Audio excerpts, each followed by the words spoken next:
We're going to talk about cables today. I'm going to show you how to create cable, which in my case it's 2 stitches crossed over 2 stitches over 2 stitches. So on my sample I did several cables right on top of each other. They're surrounded by knit stitches, but more traditional way is to surround cables by purl stitches, so then they stand out a little bit more.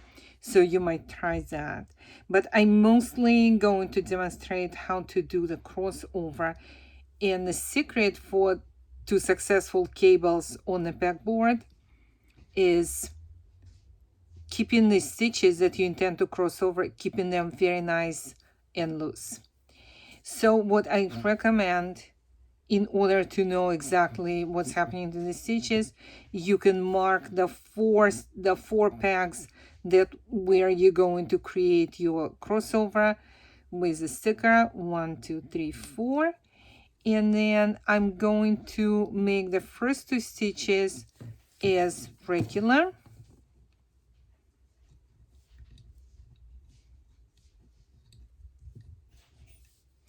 And then for the next 4 stitches, I'm simply going to put the yarn on top of the pegs and make the next 4.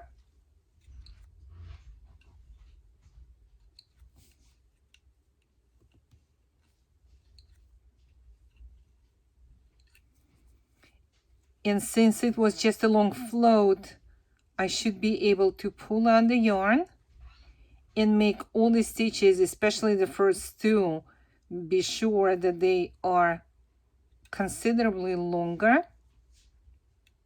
And then you can keep pulling out the yarn and making the stitches longer than usual. You can see how they're completely away from the peg, and that's what we need.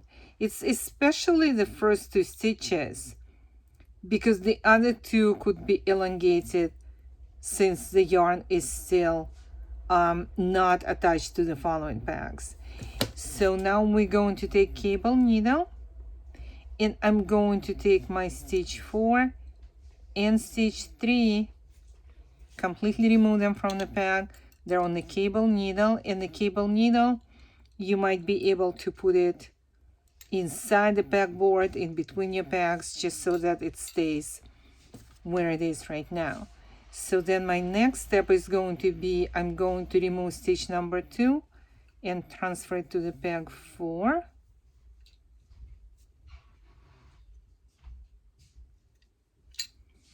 And then stitch number 1,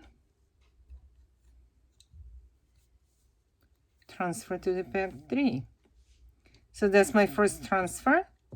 And then the 2 stitches that are on the cable needle also need to be transferred now. So I'm going to hold the cable needle, try not to lose your stitches.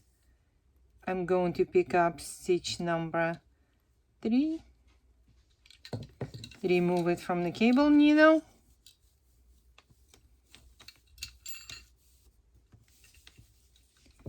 and put it on the peg 1. And then my last stitch, which is very loose anyway, since the yarn is right here, I'm going to put it on the peg 2. So it's 1, 2, and 3, 4. They just switch places, at which point you might want to pull your yarn if your stitches ended up being a little bit too loose, but don't pull it too tight, because it's, by being transferred, the stitches are already stretched out. And then all I need to do is finish my last 2 stitches, which I haven't done yet, which not necessarily 2 stitches when you're doing a real swatch, but in this case it's just 2, and that's it. So now you have a set of stitches on every peg, and your next step is going to be simply creating regular set of stitches,